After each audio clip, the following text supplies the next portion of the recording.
Lucifer Morningstar, the father of Charlie Morningstar and the ruler of hell in the Hazbin verse. The Devil, arch-nemesis to Cuphead and the ruler of hell in the Cuphead verse.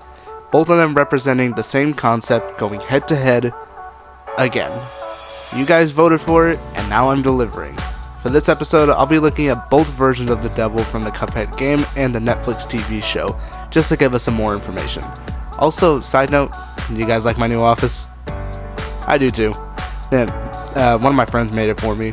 Definitely go subscribe to his channel and add him on Discord. And I really like all the attention to detail in this office, even a certain someone in the background. If you know, you know. That's all I'm gonna say. Anyways, without further ado, let's get into the season finale.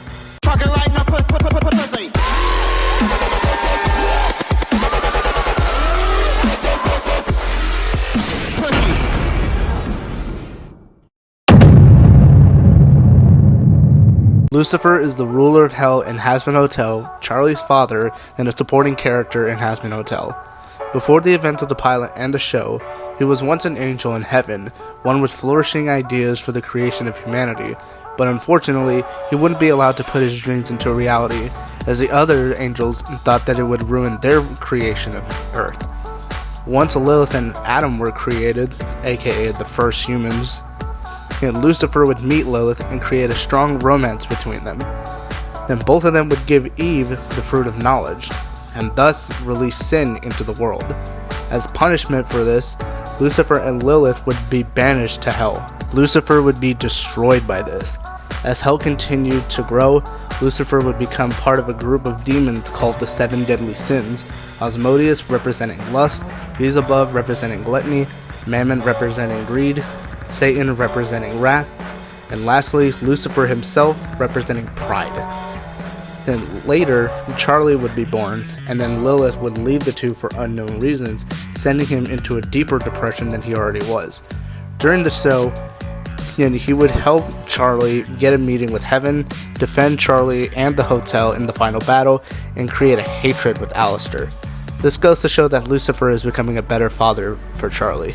Absolutely! Oh, I'll be there in an hour! My daughter wants to see me! Take that, depression! The Devil is the main antagonist in both the Cuphead show and Cuphead video game. In the game, he's the owner of his own casino, where he owns millions of souls and trick Cuphead and Mugman into gambling their own souls, but would get them to become his soul debtors, then allowing them to collect all the different soul debts and soul contracts throughout Inkwell Isle. After this, he would try to convince the Cup Bros to become his own demons, but after they deny him, he would be the final boss of the game, with the player's final challenge to the game, testing their own strength and skill. In the show, he's the owner of a carnival to collect souls, just to make it more kid-friendly. He would make many attempts to collect Cuphead's soul, with little to no avail. Although this definitely would have worked if Mugman wasn't around, because, Cuphead's stupid. Now, even though both of them are the same character, they're portrayed very differently. In the game, he's an imposing and intimidating figure, smoking in almost every scene that he's in, and shown with scary imagery. In the show, he's portrayed as more of a classic Rubber Hose style cartoon villain, without any smoking, casinos, or really anything from the original game. He can be intimidating sometimes, but most of the time he's just goofy, in order to appease younger audiences, obviously. But unfortunately, there isn't anything to go off of in his backstory. Is he a fallen angel like Lucifer? Does he have a completely different backstory? Who knows?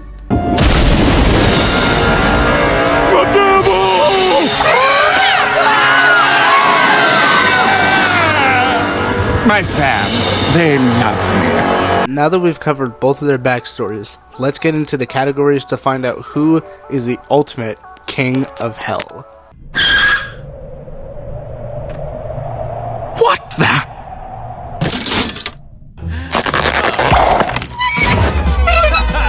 Looks like you could use some help from the big boss of hell himself. Check out Daddy's glowing reviews on Yelp. 5-star flawless. Oh, terrific. Looks like we have a real show-off.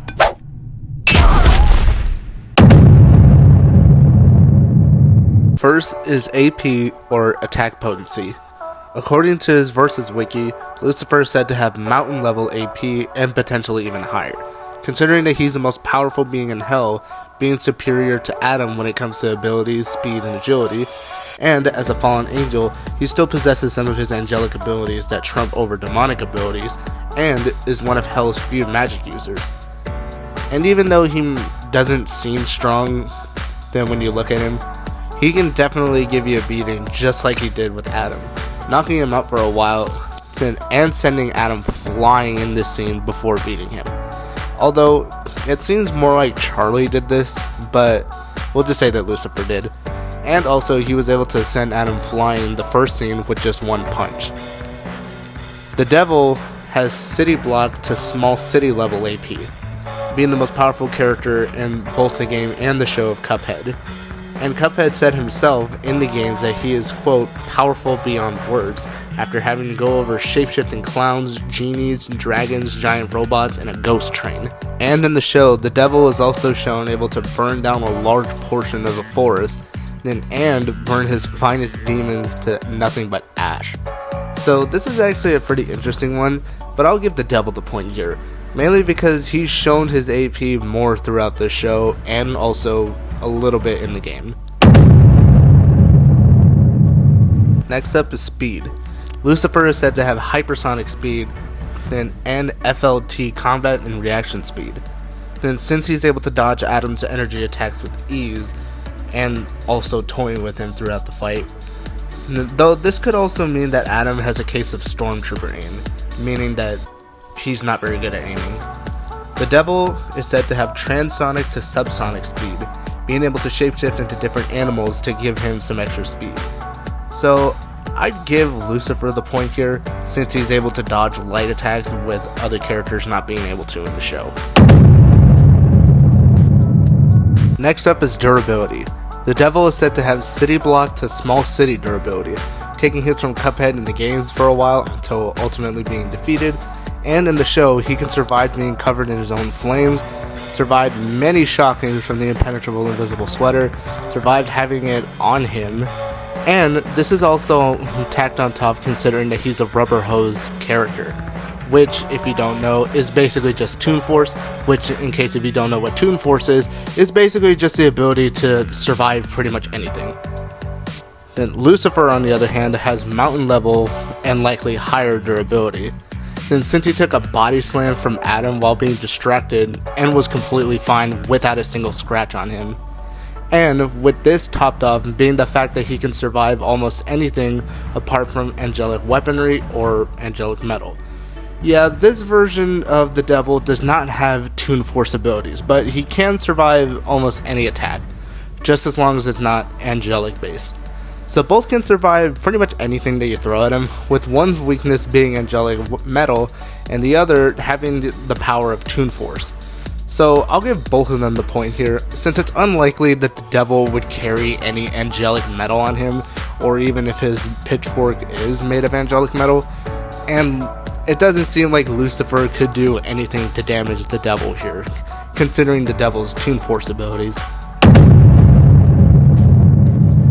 Next is intelligence. The Devil is said to have above average intelligence, being able to run a casino in the games and tricking the Cup Bros into being his debt collectors, and in the show, running a carnival which has reaped millions of souls. And even when he's failed to steal Cuphead's soul many times, he's come up with many different schemes that most likely would have worked on Cuphead if Mugman wasn't there in order to save him. Although he can be manipulated, like how the Cup Bros manipulated him into painting their fence for some reason.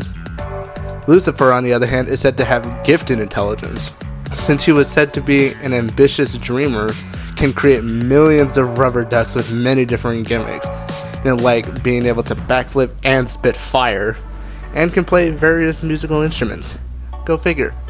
So they both have scenes in their shows that make them seem smart in different ways. But with the Devil being easily manipulated and Lucifer making different rubber ducks and playing instruments, I'll give both of them the point here. Okay, this one is pretty obvious here. Both of them will get the point here, since they're both based off of the same concept. And while it's unclear how long the devil has been around, it's likely that he's been here the same time as Lucifer has been here, since Lucifer is said to have been around since the creation of Earth, which was made billions of years ago. So yeah, they're both old, and they both get the point. Before we go further into the video, I just want to make sure you guys are watching this video are subscribed to the channel, as only 7.9% of you guys watching are subscribed right now. So please change that and subscribe to the channel so we can hit 100,000 subs by the end of this year. And if we do reach this milestone, I'll give you guys a small little reward as a thank you in the form of a face reveal. So thanks again, and now back to the video. Sorry I wasn't here sooner, sweetie. Ew! And what's this thing? Oh, I'm the only one that matters. See, you messed with my daughter, and now I am going to fuck you! Let's fuck you up. Next up is weaponry. Lucifer has his staff, while the devil has his pitchfork. However, Lucifer's staff isn't really a weapon, as it is an accessory, and even then he never uses it in his fight against Adam. The devil's pitchfork, on the other hand, is considered a weapon. It can create fire to blast and burn his opponents. It can be used to obviously stab his opponents, and even age people at a fast rate, though we've only ever seen him do this once with Chalice. And there is one thing about his pitchfork that we'll discuss in the next category, which, by the way, is a huge drawback if we take out his pitchfork. But for now, the devil will get his point, because the pitchfork is basically just his main weapon. It's his main weapon of choice and his main source of his powers, rather than an accessory like Lucifer's staff. Now here comes an interesting category that has made me scratch my head all the time: powers and abilities. Lucifer is shapeshifting, which is being able to shapeshift into different animals; pyrokinesis, being able to control fire; transformation, when he changes into his demon form; flight, possible reality warping as seen in Hell's Greatest Dad; portal creation, teleportation; and vulnerability, transmutation, as he was shown able to reconstruct the hotel in the final episode; duplication, as seen in Hell's Greatest Dad again; and lastly, object creation, when he created Champagne fountains, caviar mountains. Okay, seriously, why am I always getting interrupted like this? Like, why?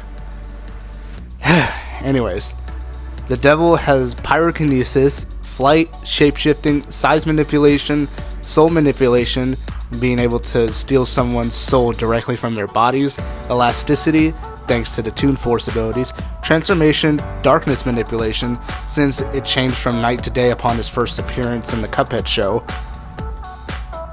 then weapon control, energy projection, and possible reality warping. So it's safe to say that both of them have plenty of abilities at their disposal, both of them having pyrokinesis, shapeshifting, although with Lucifer he's only able to shapeshift into real animals like birds, snakes, and an octopus. But for the devil, he can change into real and fictional animals like a giant octopus, a giant bird, spiders, and even a dragon.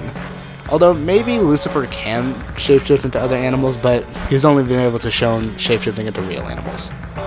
But the devil can change his size and elasticity, while Lucifer can duplicate himself and transform into his demon form. But there is one thing about this. Remember when I said it earlier? And there is one thing about his pitchfork that we'll discuss in the next category. Well, now's that time. You see, the devil without his pitchfork, his abilities are very limited. Meaning that if his pitchfork were to be taken from him, just like what happened in Season 3, he can't blast people, age them, or basically do anything with his pitchfork. Although his henchman says he can still shapeshift even without his pitchfork. But he says that he'd rather blast people instead of just shapeshift. So for this, Lucifer gets the slight edge, because his powers aren't in his staff and they aren't limited to it. and meaning that he can use his powers whenever he wants without any sort of limit whatsoever. And finally, we have weaknesses. Now, it's safe to say that they both have pretty much the same weakness, and that's the fact that they are very, very prideful in their abilities. But for Lucifer's case, it makes sense since he's literally the sin of pride, and the devil would just throw tantrums when frustrated or when things don't go his way. But it's slightly worse for the devil since, as stated earlier, without his pitchfork, his powers are very limited. So if Lucifer could just knock out the pitchfork out of the devil's hand, then Lucifer does have a pretty good chance in taking down the devil. So Lucifer gets the final point, since his abilities aren't limited to his weapon, as stated earlier. Alright, now we've finally come to the conclusion of the Season 1 finale of HellaVersus. Alright, Lunos, here's the envelope for the winner. Thank you, Skip. While this would definitely be a very interesting fight to see, and is personally my favorite HellaVerse matchup, and as the final episode to wrap up Season 1 of HellaVersus, the winner of this fight is...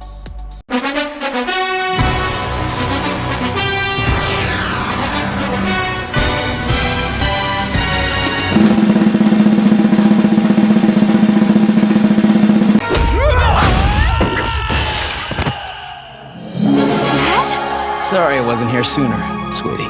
Yep, Lucifer wins. Okay, now let me explain here, alright?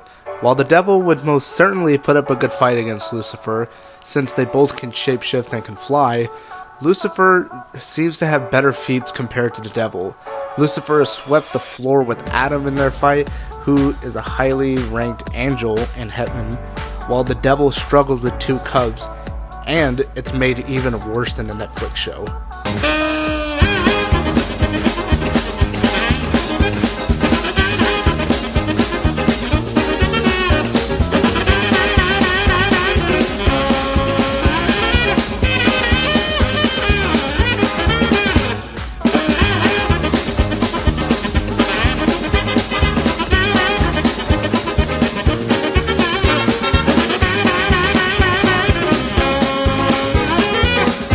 Need I say more?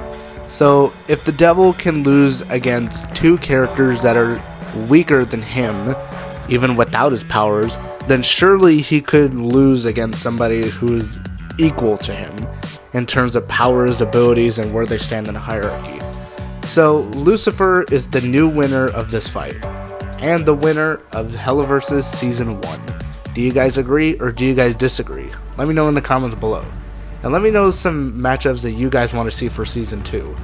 There's definitely one matchup that will be saved for a certain holiday this year.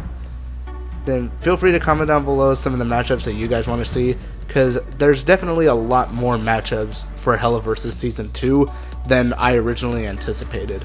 Like, I was originally going to do 10, just like this episode, but there's certainly more than 10. But I'm willing to do whatever matchup you guys think is entertaining enough. Oh, and stay tuned till the end of the video, because the next matchup is going to be revealed for Season 2, and also stay tuned because there will be a handful of matchups shown at the end of this video. Or if you guys want to skip all that, then see you guys next time until Season 2. But for those of you who want to stay, stick around. I think some of those matchups may be surprising for you. And there are a handful of matchups in the end of this video that I definitely think are very interesting, and some of them helped out from my Discord. So thanks again for watching this episode, and I'll see you guys in Season 2. Peace.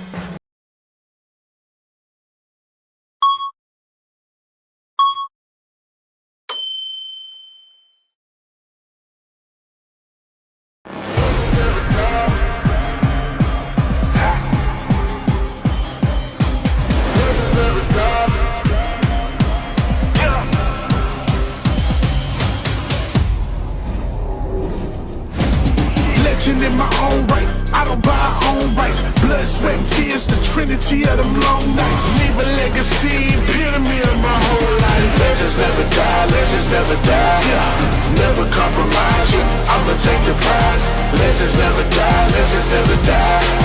Never compromise, forever immortalized. Legends never die, legends never die. Yeah. Never compromise, yeah. I'ma take the prize. Legends never die, legends never die. Never compromise, forever immortalized. If you a legend, time to rise up. It's time to rise up.